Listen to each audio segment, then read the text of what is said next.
Hello guys, glad to have you on board again. Today we're going to take care of a swing kind of a market closing structure, trying to figure out what the hell happened this week, what to expect eventually during the weekend for cryptocurrencies, because yes, back in the day I was used to have weekends to enjoy off the market time, but this is no longer the case as these damn cryptocurrencies are trading 24 hours a day and 7 days a week, so there is no pause out there.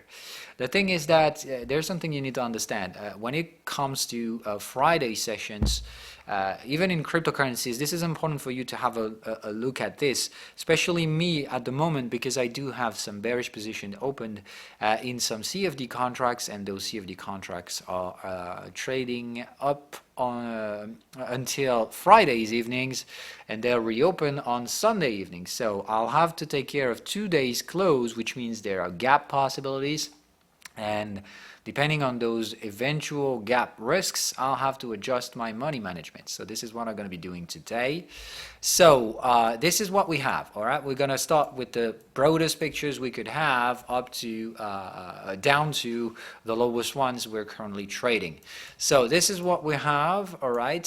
So the weekly chart time frame doesn't nearly give us any reliable and tradable informations, because if in these contexts we would have support area out of 1,000. So that's not nearly what is doable in here. I think on the opposite, all right, what we have in here is more likely the weekly candles that we can exploit. All right, so as we can see, the momentum on the weekly basis is as strong as it's ever been, even throughout the major beautiful times of bullishness we had back in the bubble days. So yes, we've gone strong bullish, but even the strong bullish moves have consolidations. And if you think that this tiny 20 or 70% consolidation we've had is more than enough, I don't think it is. So it's up to you to figure out whatever you want to do with it. I stick to my plan, which is at this stage I think we're way beyond what we should do on early stages of crash reactivation, which means we can probably gonna expect some months of boring bearish retracement, some low volatile structures and stuff like that. So don't expect there more bullishness to come right after. It is not even what I think is the most probable. Moreover, what we've got in here is that until, and remember that the weekly candle closes on cryptocurrencies will happen on Sunday, so there is still a lot to come until then. And even if we were about to close in here like 8,300, which is very less likely going to happen, what we have is a bearish engulfing structure last week who's been putting an end to a bullish momentum and just happened right after a doji candle. So we hesitated and we gave it a bearish bias. So this is strictly the reason why we're not confirming this signal right now by not breaking the previous lows of this week, but still we do have a bearish bias on the weekly momentum, on the weekly charts, all right? And this has been happening right in here. So this is our daily trend channel. This is the weekly trend channel. So this is our daily bearish context, resistant context. So this structure has been happening out of bearish resistance on the daily charts, and that's what needs to be understood, and very well understood. If you think we're on the edge of a strong bullish reactivation, I don't think that's the most probable and the most likely thing. So multiple informations. First of all, we're going to have to reduce, and I think deleting the price in here is going to give us the best reading out of this market, because yes, if you have a look at price, everyone is talking about the head and shoulder pattern, whatever the fuck this is, right? I don't like, because when everyone is talking about something, it means there will be a squeeze. So God knows which direction this squeeze will be. Are we going to fuck up those who are anticipating the head and shoulder pattern, or are we going to fuck up the bulls who are stupidly buying below resistances? So let's sum up the core informations we have. Where are we?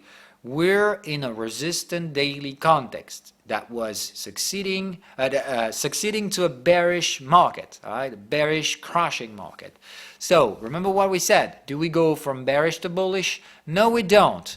Do we have higher lows to confirm a bullish trend to set itself? No, we don't. So what the fuck is about to come afterwards?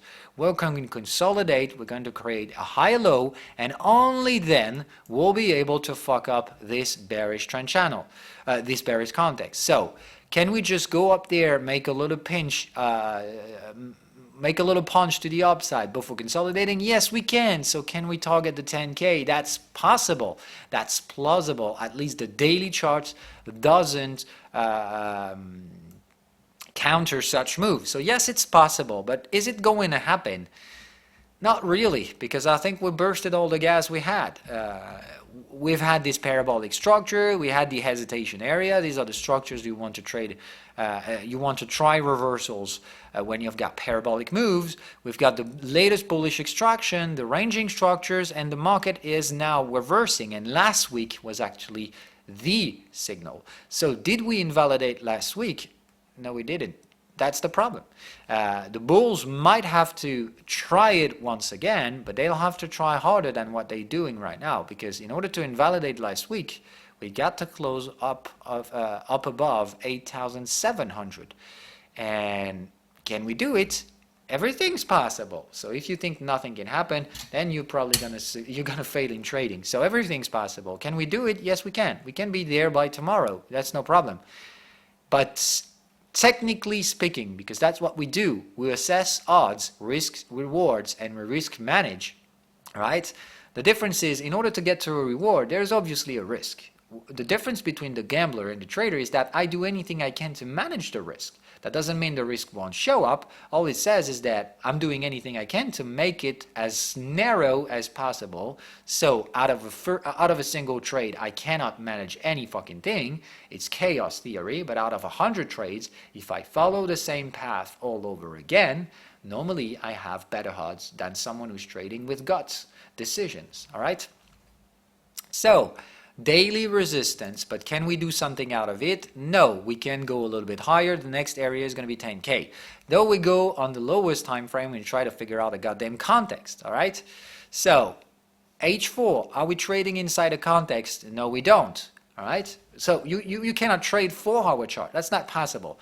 But can we gather some informations in here? Yes, we can see that we're trading at the trend channel. So which means we are trading into the 1-hour context, all right?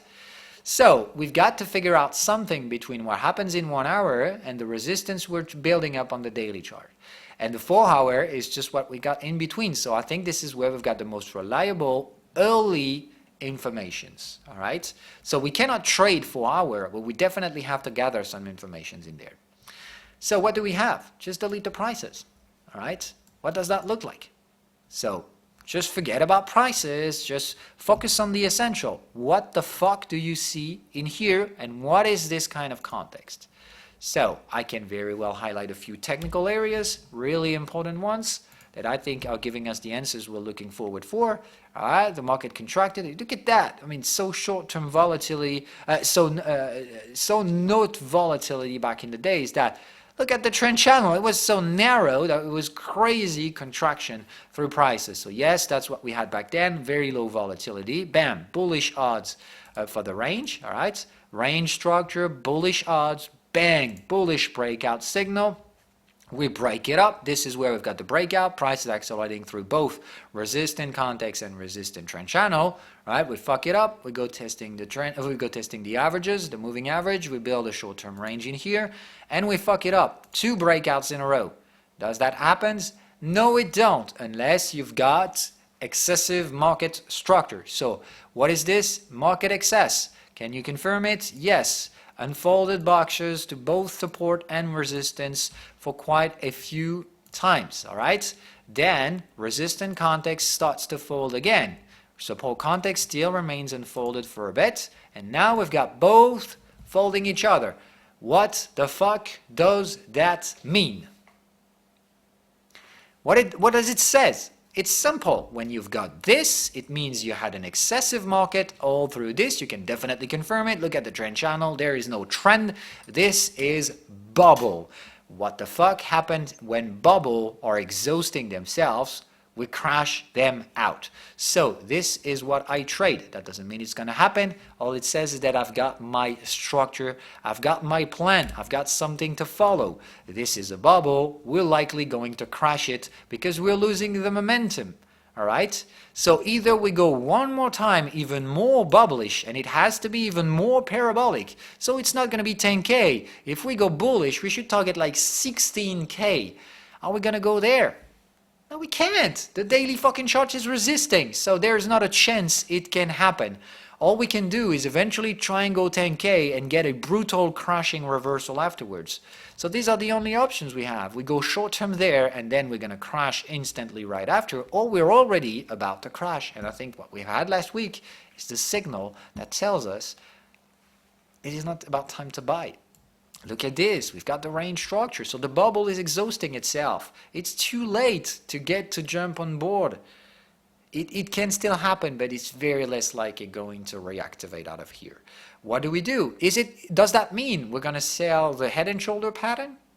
No, I've got nothing to sell. I've got a few reliable informations in here. From what you can see, we definitely have got a range. We've got two range signals in a row and in opposite direction. All right.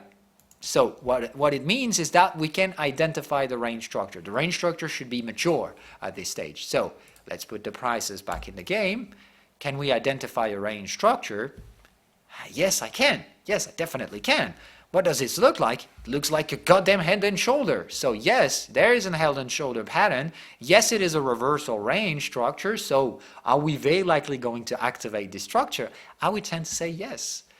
That doesn't mean it will happen. All it says that we've got a range. We still don't yet have the bearish range odds. It would have been better if we could have had this to the downside.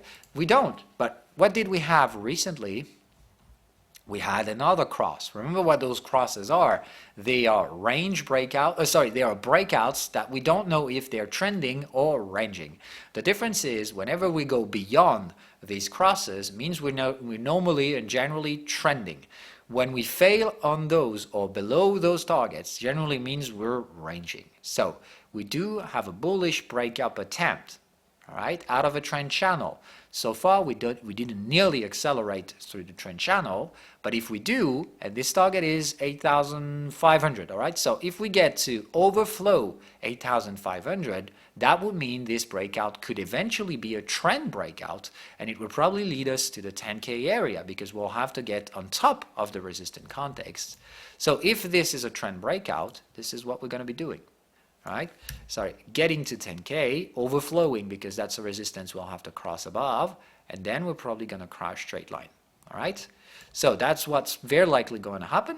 All right, if this is a trend breakout. But if the range structure is a head and shoulder pattern, then we'll find some strong resistance in here. This will be another range breakout that we can risk manage out of. And if we reactivate bearish, I'll definitely trade the bearish breakout of this structure. Definitely will. So here we have a cluster. All right, we go 1 hour when we can search for informations to give us an odds of a possible direction, and the direction will favor as a trading scenario. What do we have in here? We've got nothing. All right, we definitely have nothing to trade. Is this tradable? No, it's just a big mess. Just delete the prices. What the fuck does this look like? All right, the last time we've had an information was a bearish range structure that gave us a bearish breakout to build returning to the neckline, and now we're eventually building the shoulder, but that's all we've got. Do we have anything to trade in here? No, we don't. Definitely we don't. So who knows what the hell is going to happen next? All I can tell is that we've had some trending signals lately. All right, let's just rebuild the chart. Come on, momentum. All right, so what we've had is blue arrow in here out of the trend channel with a bullish momentum signal. So it says that, yes, we could have trending signal, but does that look like a trend? To me, we don't nearly have something that looks like a trend. To have a trend, we should have an accumulation. I don't nearly have any such thing in here. So do I care about those signals? I don't, because they don't fit the plan. These signals should be showing up in trends. So either these signals are anticipating the future bullish trend we could have, and I'm wrong, right? Or these are just signals that once we just fuck them up, there is no trending signal, we're just going to fuck up the bulls. So this is what I care about as a bear, because once again, you need to have a bias. It's important that you, not a bias, you need to have a conviction. I'd rather like use this word instead. You need to decide to have a personal vision of this market. Do you think it's going to go up? Do you think it's going to go down? And then you wait for technicals to limit the risks. All right, I decided bearish. I might be right, I might be wrong. I don't really give a shit.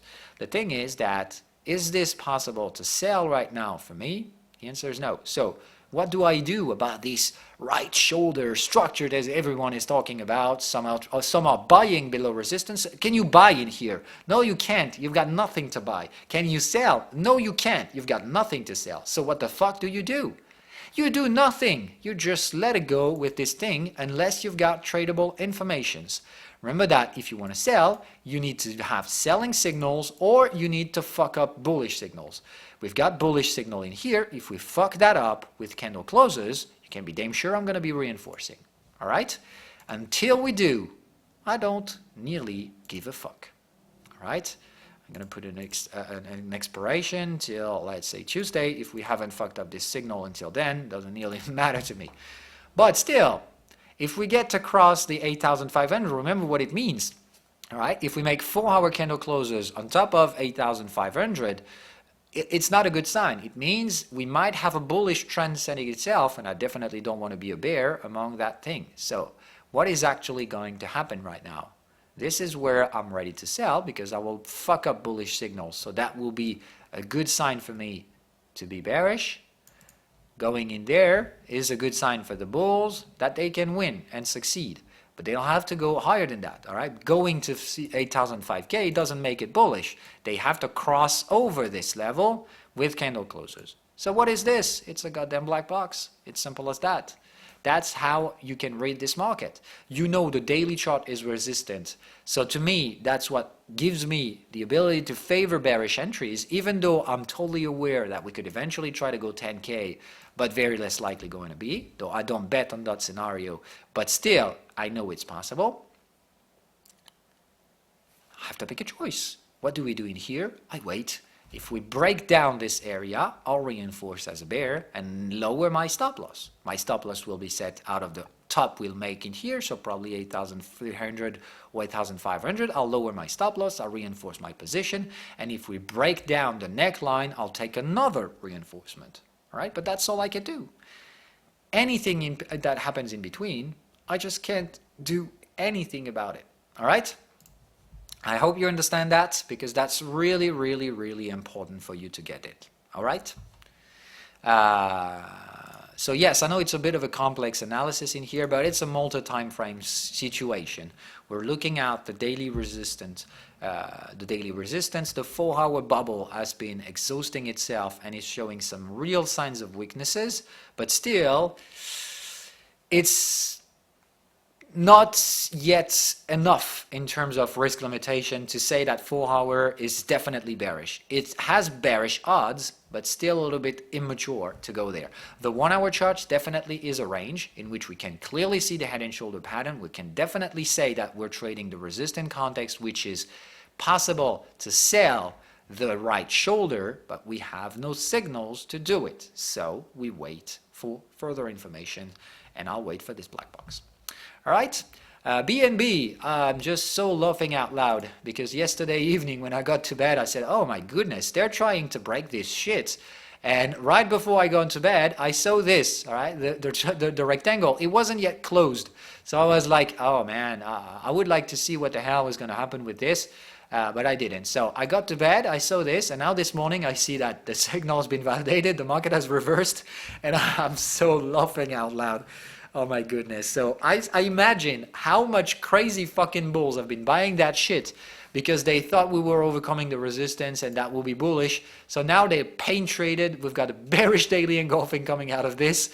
This is an evening star structure on the daily chart. Still not yet candle closed. But if we close down today, oh my goodness, it is going to be nasty because we're going to have bearish prices with bearish daily momentum. You can be damn sure we're going to go straight to target number 1 in the forthcoming days. So it's not going to be 2 days, all right? It's going to take weeks to get there. But still, if we fail in here, double top structure after a parabolic scheme move in a big range, oh my goodness, yes, BNB, there is a shit tons of losses to come forward in this if it keeps on going this way. So the bulls better hope this structure doesn't validate, because if we do have an evening star structure in here, we're going to set a pretty nasty bearish momentum, which means we're going to go lower than that, all right? You can imagine that your momentum is going to be doing something like this, all right? We're going to go there and probably afterwards find some support. So you can expect something that's go there, all right?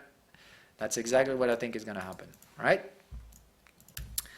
Anyway, so cautious is very, very, very recommended if you do have, if you do have lots of BNBs on your portfolio. Once again, I don't nearly said that you need to short this thing high leverage. I don't even know if it's even possible to short sell BNBs. But I gave you this scenario more because I know that some of you guys are like betting like Binance is the future, whatever this is. So far, it's just a range, and if you want to buy and hold, then you better would like to risk manage in this area instead of just bragging yourself to be so good. All right, remember that a good trade is a good trade when it's taken profit. So you rather like to profit take in this area just to secure and lock on your gains and eventually buy again later at much more attractive prices.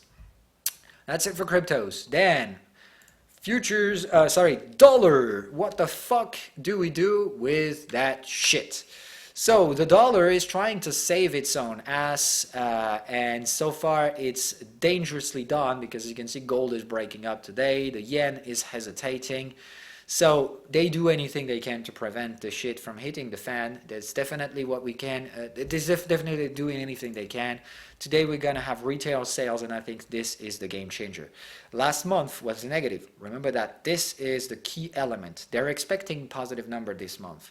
If we do have another negative month, this is where it's going to be really, really dangerous because it will just change the vision.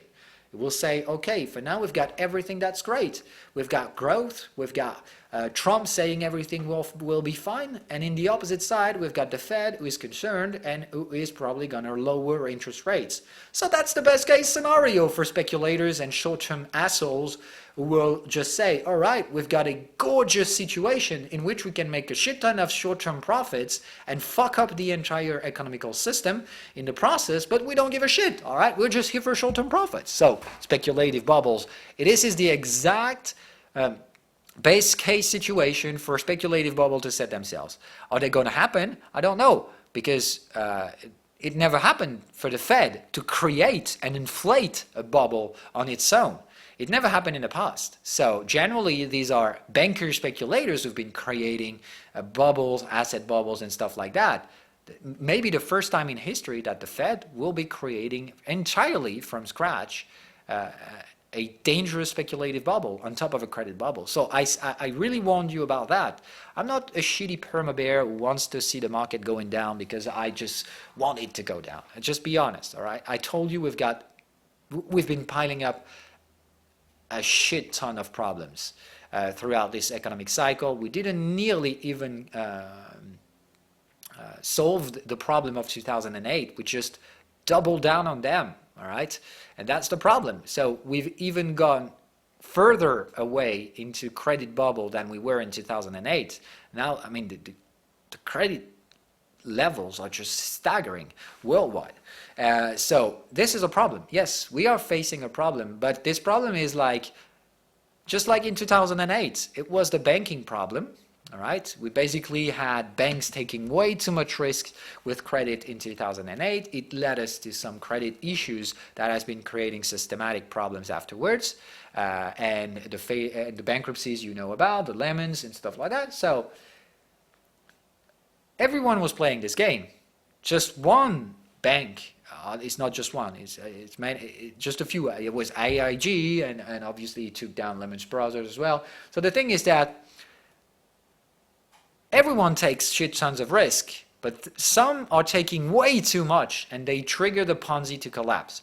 So the problem is we do have the exact same thing today. We're playing with a dangerous credit bubble in which instead of bankers, we have central bankers playing with it.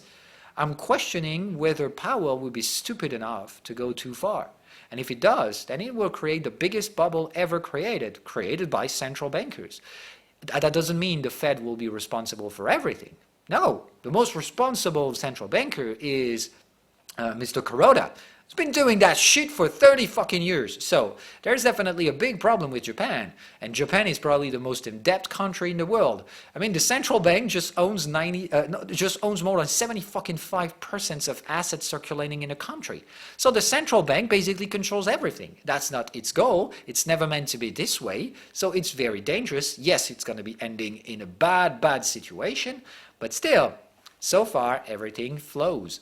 So you play by the rules. You assess that this thing may very less likely going to end up doing the same way years from now. So we're pretty much ending this structure. But still, that's shorting a bubble. That's what I teach you guys. And you really need to understand this. If you want to go against bubbles, speculative bubbles, there is one way to do it. It has to be done very carefully, very cautiously. So I do know it's risky. Maybe some of you guys don't. You know, I'm spending more and more time in those shows nowadays warning you about the risk rather than giving you technical signals and whatever, because I think it's really important for you to understand that. So many of you guys are underestimating the risk. Some are even selling because Phil is good and he said he's selling, so I'm selling. Yes, I'm selling, but I know what I'm doing. I know that if I'm wrong, I'm definitely going to get the fuck out and wait for another timing. This is a bubble. So if you ever sell and hold, and I stand on this, it's not going to be pretty if you end up being wrong. So don't play that game, all right? Bearish odds, bearish technicals, and bearish sentiment definitely is what I think and definitely what I trade as well.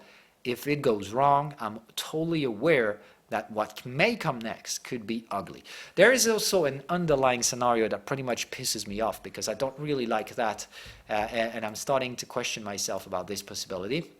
Is that if we have a look at the SPX 500, like I said, the options is either we go there, this is the crashing structure market, all right, we crash out, we get 40% drops. That's exactly what I think is the most likely thing to happen, but still, some people doubt about it. I can understand that as well. The thing is that if this is what's about to come, all right, and like we said, if this is not what's about to come, and if we're heading towards some bubbles, then this is just the first of what's about to come. So it's going to be even more parabolic. So in that perspective, I don't even nearly know how high we can go. It's just imagination, and we'll go higher until the last stupid bull will be stupid enough to buy. So I don't know, all right? The problem is I see volume, and that doesn't nearly so this is CFD volume, so you need to be cautious with this, but still, we do have a lot of volume in the real market. So volume went down when we went parabolic, and then volume surged in all these areas. So we do have volumes, and volumes doesn't nearly come along bubbles. So this is the reason why I don't think a bubble is going to set itself. It can happen still, but some technical suggest very less likely going to be. Still possible, obviously. But there is an underlying in-between scenario in which, remember that this is most likely Trump is doing anything he can to just being reelected. He's probably aware, because he's not that stupid. He still has advisors and counselors who will probably tell him, all right, you know what, we're playing dangerous waters in here, and we're definitely going to have a recession if we are reelected. So Trump very well knows, or at least someone told him, that if he gets reelected, he's going to face a market crash. So maybe he just don't care. He just wants to be reelected because he's so narcissist that all he cares about is the power he can have, not necessarily the difficulties he will have to face. So maybe he is that stupid, and I definitely think he is. He just thinks about being in control, so he doesn't really care about people warning him that he might have to face a recession. But still, if he wants to be reelected, he's going to do anything he can to prevent any market crashes. So any market downside moves, just because he's so strong when the market is strong. So what he might wants to do is just for us to die in here, like the 2015 replicate, just dying in the historical highs. But the problem is this will happen afterwards, but there will be no buying. All right. Last time this happened, I remember we were just pullbacking the trend. So there was definitely a lot more profits. There were still some profits to make afterwards. So there were definitely buyers to get the dips. We won't have any such thing in here. So even if Trump tries to die out until November for the election purposes, then this is November, all right? We could just die out until November, all right? Just try to save the market for Trump's election. We could be dying out of market tops. And in here, what's going to happen afterwards? Either Trump is going to do something wrong, which is my scenario, by the way. I think Trump thinks he's got everything under control. History has told me that whenever I see people like that, narcissist people, think he's got everything under control, they definitely end up being wrong at some point. Just like, all right, I give you a name. Some people will criticize me for this, but still, all right, Musk. Musk isn't that much of a narcissist like Trump is, but Musk is a narcissist anyway. Obviously, Trump is a much more dangerous narcissist because he's got much more power than Musk has. But Musk is a narcissist, whether you like it or not. He's got narcissist issues. And you saw recently how it ended up for him. He played a dangerous game. He thought he was more powerful than he actually was. And this is how it ended. He tried a poker face game. He lost it. And now you saw what the fuck happened with Tesla. Do you think that there's not a lesson to take out of this for Trump? Trump is going to have even more dramatic issues because his own narcissism is just as staggering as I've ever seen. I think this is I think Trump is the most narcissist person that I've ever came across. It's very dangerous. I think this guy would be ready to kill for narcissism. It is that kind of guy who definitely has no limits. And I think it's very dangerous. I mean, quite some psychiatrists in the U.S. Have been gathering to say this is dangerous to have such president and to give him like nuclear power, because I don't nearly say Trump is going to trigger the button. I don't think it will. There's so much securities out of this button, but still, I mean, really, I think Trump is a dangerous person that shouldn't even nearly fit the job he's taking. This guy has really severe psychological issues and some issues that are, to me, incompatible with presidency. So that's what I think, and that's the reason why I think its beautiful story that has been selling us is probably not going to happen as expected. So this is what it's selling us. I want to be there for my re-election, so I'm going to be re-elected, and I'm going to be there 5 years ago, for 4 more years. That's what it's selling us. I don't nearly even think that's what's going to happen. Like I told you, I think July is a cluster area in terms of timing. I don't nearly even know what the fuck may happen back in that time period. All I can tell is that the VIX structure suggesting something may go out of control. I see early signs of this, like the dollar is heading to the downside. At least it gives us first glimpse of it. The gold is going up. The yen is going up. I don't know what the future is, but let's figure this out, all right? Because I think that's where the actual maze is. Well, have a look at the gold, all right? So we've got two options. Either the gold is taken care of, and we're going to stay there and reverse and just calm it down until the election, all right? Option number one, Trump's is right. We fail in here, and we consolidate until November. And then you better have to hope that we don't break it up, because I think any fucking way we're going to break it up, and this will trigger the recession trades. Same thing goes with the yen, all the risky assets, all right? If he's lucky, he's going to manage to pull us back down the triangle, and October, November will break it up, very likely, or break it down. If we break it down, then he's lucky, all right? This is the in-between scenario. Trump does fine, and he handles stuff until its election. We do this. And if he's lucky, this is the bubble scenario, right? Trump is re-elected, and the markets like that, or the dumb traders are liking that. They're buying for a speculative bubble. The yen is probably going to be heavily sold. Option number two, things get out of control. We trigger the recession trades, and everybody's buying yen, all right? So this is one scenario. Gold has pretty much the same situation. As long as we stay there, there's a doubt. If the gold goes there and is sold, you know what is going to happen. There's going to be shit tons of retail traders buying equities at stupid prices, and the smart money will just let them do. The smart money will just stop selling, and they will just let it go. So no one's selling, stupid guys buying. They will say, you know how it ends. It's speculative bubbles. All right? Macroeconomic projections going negative, people buying. It can be anything else but a speculative bubble. So this is an option, and don't think it's not going to happen. It can happen as well. All right? So it's all about dollar, yen, and gold. But remember that we were watching another asset back in the days, and I think it's about time to show you this again, because it's once again staggering of amount of quality information we get out there. Remember the riskier asset triplets. So we've got the VIX in here, right? We've got the junk bonds. VIX is reversed, right? So it's just whenever we go down is where we got bearish risks. Whenever we go up is where we narrow those risks. So we can see triangle is setting itself as well in here. So triangle on the junk bonds, which is the biggest concern for the U.S. stock market. This is where we got the most dangerous debt amount throughout the entire system. And this is what the stupid retail traders are doing. All right. So you've got institutionals, market makers who are building blocks of shit to sell this to whoever wants to buy it. So who's buying right now? The retails, all right? Who's buying ETF? Most likely retail traders or people trading for retail traders like asset managers and stuff like that. So this is the problem, all right? Look at this. Remember what we've had? The big rebounds we had earlier this year has been massively led by stupid investment strategies like bulk buying, which is the worst case scenario. And with late stage trading, you don't do passive investment. That's the worst ever choice. You do some stock picking. This is what the smart money is doing right now. They're stock picking here and there. They're managing the portfolio. They're trying to distribute the shit. And this is exactly what they're doing. They've been distributing the shit to whoever's stupid enough to buy it bulk. And they're doing this. Just look at this. New more historical highs in ETF buying in ETF demand. Guys are buying more than ever. We're not even yet to historical highs. They've been getting way higher than that. We're now trading 49,000 on this index. Remember that the previous historical highs, we're not even nearly yet trading. All right, we're trading below this price at the moment. We're 38,000. So we're 20% higher in terms of ETF volume injected in the market than we were when the stock market itself had higher prices.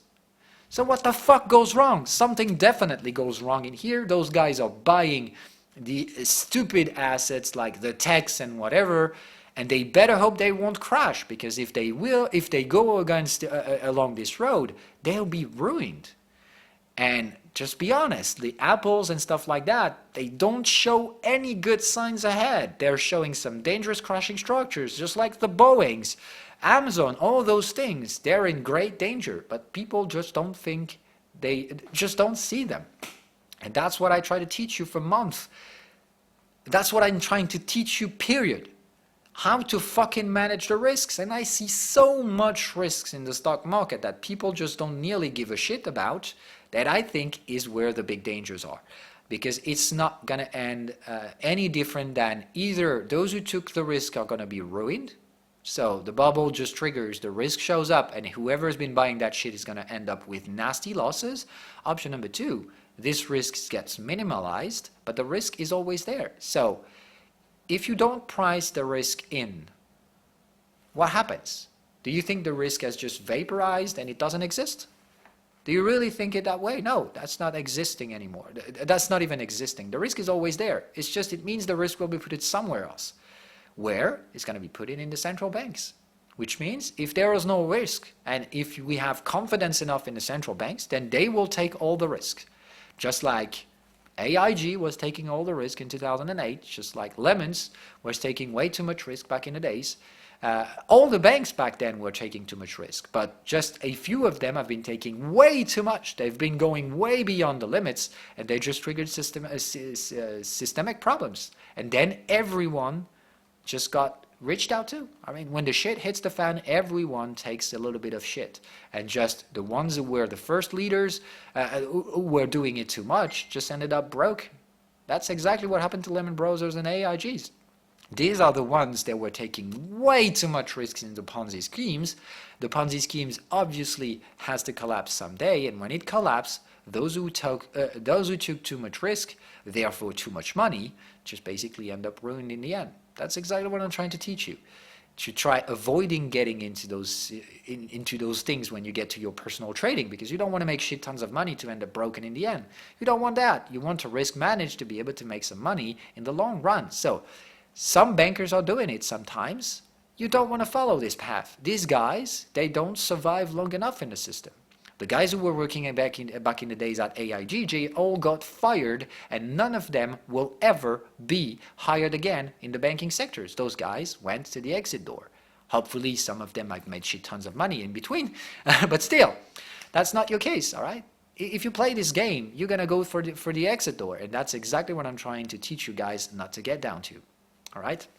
So, people are buying riskier assets, let them do. If they succeed, they'll create a speculative bubble. We'll let them brag themselves of what they're doing. We'll just be there the next time to sell them once again, because that's where the low risk trade is. Sell the bubble, but still, the bubble is not yet there. Not even yet there, and I don't nearly even think it's going to set itself. That's my behavior, that's my belief, so I need signals to trade, and I need macroeconomic projections to confirm that. Macro is going down, or at least macro is neutral at the moment, but I think we do have some downside risks.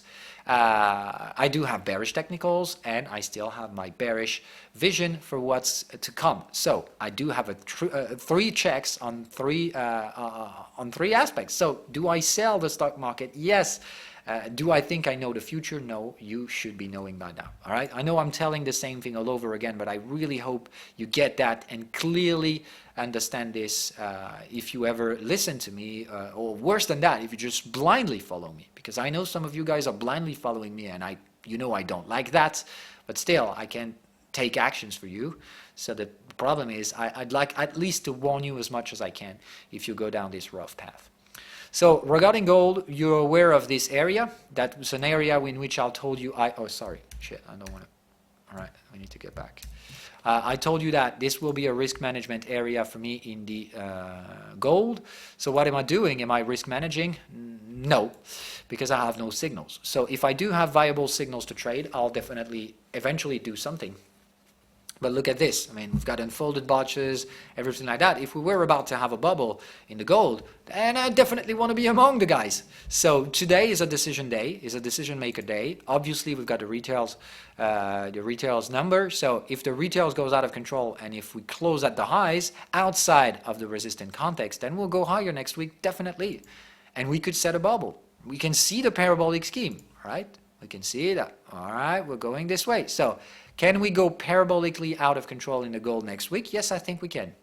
Do I want to be part of it if it happens? Definitely fucking yes. So am I going to profit take in here? No. My last profit taking has been done in here, I think, in here or in here.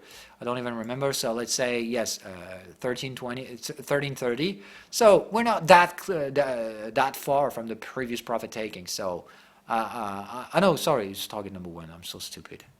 I've got it on my chart. Should have seen this. All right. So last profit taking area was in here. I could profit take in there.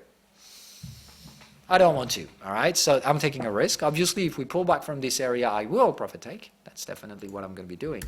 But I think things could get out of control today. So I'm just waiting for it, all right? So this weekly candle close is going to be important for the dollar. It's going to be important for the gold. It's going to be important for the yen.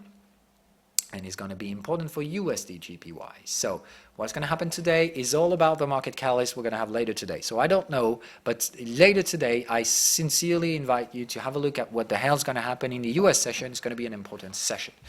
The SPX is looking pretty fucking ugly ahead of this catalyst. All right, what we do have isn't really beautiful. All right, so it's hard to say how the weekly candle close will look like, but today either we're going to close lower than yesterday, which means we're going to bearish engulf yesterday's session, and we're going to go straight to the profit taking area, which is probably going to be 2850, 2860, or we're just going to die in between if the numbers is pretty much close to what was expected.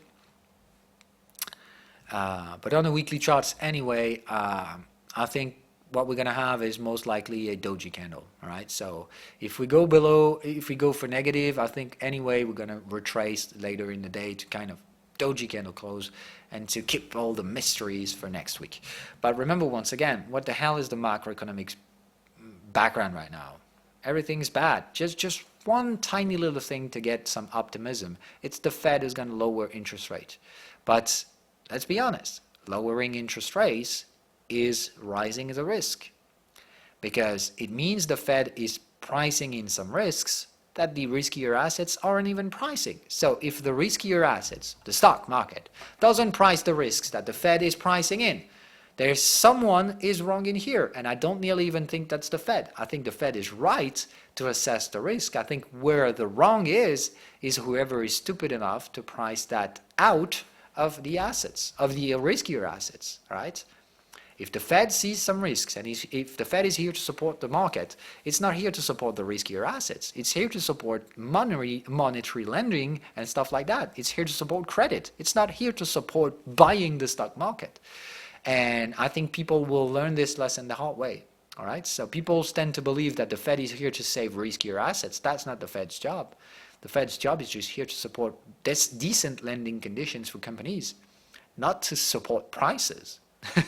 And people tend to mix those two things together at the moment, and I think that's really dangerous, because whoever is professional enough in the market knows that those things are really two different things. The Fed's not here to make prices. The Fed is just here to support lending conditions. That's what they do, but people are really misunderstanding this at the moment. That's the new paradigm, that the Fed is soon getting to buy assets. That's what people think, that the next step is for the Fed to do just like the Bank of Japan has been doing, that the Fed is going to start buying equities. Do you really think that's what's going to happen? No, I don't think it's going to happen. I think what's going to happen is that we're going to have a market crash, and that's just what's logical to me. All right. Anyway, so enough about some bearishness. Be aware that the downside risks are very well still there. I'm just waiting for prices to confirm. So far, the prices have been doing anything they can to invalidate bearish signals. Last week was a bearish signal, and just like that, Powell showing out of nowhere saying, we're going to have to use tools. We might have to use tools that we haven't been using since 2008. So, yes, that's good. But still, does that make us buy the market? No, I don't think it is. Does that invalidate? Has this been invalidating a bearish signal? Yes, it has. So, there is an importance with timing. The Fed is playing a dangerous game. It's somehow playing the Trump game, the timing game, in which the Fed tries to manipulate the market at specific times to introduce specific price reaction. But the Fed is playing a dangerous game as well. You don't play God. The market isn't supposed to behave this way. It's not the Fed to decide the price. The Fed may do this. It's obvious that the Fed will decide some timing to say something. But in here, it's starting to be a little bit ugly. It's too obvious. It's just like the Trump stupid manipulations. To me, it's really, really dumb way of doing things. You try to prevent something from happening, that's the best way to have it happening even worse. So you want to fight back a potential bearish structure to set itself on the market, then instead of trying to make the market bullish instead, you rather like to make it neutral. The Fed is trying to make it bullish, and that's dangerous. The Fed to support prices in this area, I could very well understand that. The Fed supporting prices in here, I don't understand that. The Fed is supposed to support prices in the down area, in the downside area of the range. I think we're about to do this, all right? Getting back to the support areas, or this one or this one. Let's say this big cluster in here. I definitely think we're going to go there. That's where I think the Fed should try to do something to support prices. Not here. Doing this in there is forcing risk taking. It feels like we want a bullish trend to set itself in here. The Fed is not supposed to support bullishness, especially not when the macro is downgrading and deteriorating at a pace that is really worrisome. So the Fed putting bullishness on the prices, no way. So do I follow the path of last week bullish reactivation thing? No way. Because to me, it's just a dangerous game that is not going to end well. So it's something that we'll have to see.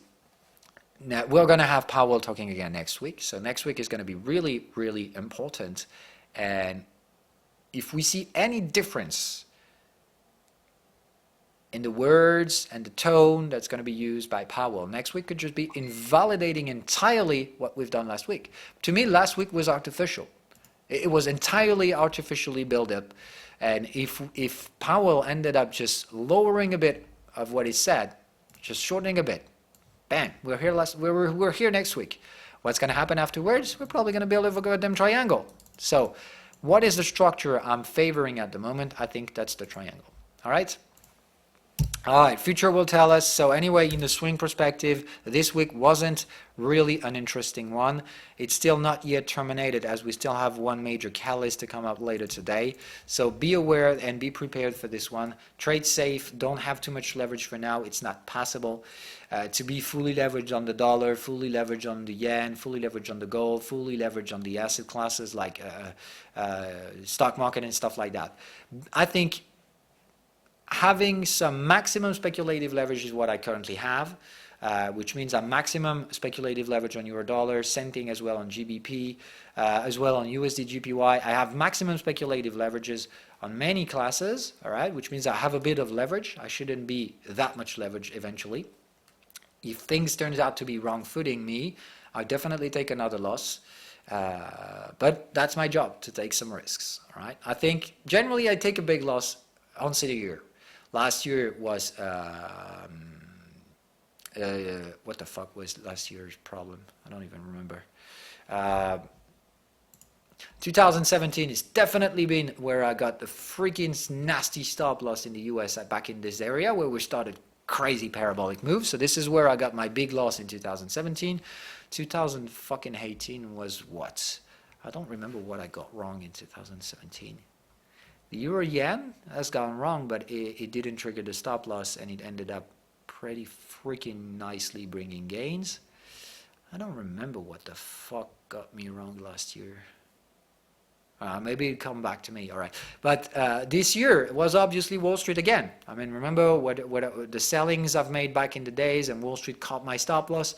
This was my big mistake of this year. I don't nearly think I'm going to make two. So it may happen, obviously. That's not a certainty, but I don't nearly think I'm wrong with the dollar and stuff like that. I think more likely they're doing anything they can to prevent that from happening, but it's going to happen anyway. All right, we'll see this. So it's something to watch out for the week, for the weeks to come. These are mid-term to long-term scenarios, so don't expect this to show up in the next 2 days. Right? It may take weeks to set itself, and I think that's the last piece of the puzzle. Anytime the dollar starts to weaken itself enough to break major support, so whenever we start to get there, right, reaching out to that target or stuff like that, it will show some strong bearishness in the dollar, strong bearishness that riskier assets are not yet pricing in, and they'll have to price it hard. If the dollar goes down, I think that's the moment the apples and stuff like that will fall like shit, and that will probably bring down the indices with them. So that's what we're going to have a close look at next week. So do I change any fucking thing before heading into the weekend? No, I don't. I'll eventually partial profit take on the gold, but I don't think, or if I do, I'll just take 10% off the table, something like that, no more. The rest of it, I think I'm just going to keep it open, straight opened. The Bitcoins, I might have to reduce my leverage over the weekend if we ever ended up getting closer to the upper area of this black box before we get to close at the market later today. If we end up going closer to the lower area, then I'll remain in overweek. But I'll definitely reduce. If we go there, I'll have to reduce my leverage definitely. It will be with a gain. I have 8,700 as an average price, which means I'll still take a gain, but I'll have to reduce my leverage just to narrow the risk of having a gap up in here next week. All right. If I opened up on Sunday, if Sunday reopens in here, then I'll have to pay this loss. So I don't want this. All right. I'll just reduce my risk. I remain a seller, I think, anyway. Unless we get me out of the game before the weekly candle close, or before later today, but that still remains to be seen. Oh, and by the way, I let you just have a look at this. Might not really notice it. I'm going to go full screen. Just have a look at that. All right, that's a glimpse I give you for professional traders, for experienced traders only. All right, those of you who are beginners, you don't nearly give a shit about such things. You should focus on the essentials. All right, but those who want to add spices to the strategy, to be a little bit more aggressive and stuff like that, these are the things I'll be using. I'm using myself. All right, when you see this, all right, the oscillator, the momentum oscillator reversing, all right, it's generally that we're terminating a bullish cycle, bullish oscillation in the momentum.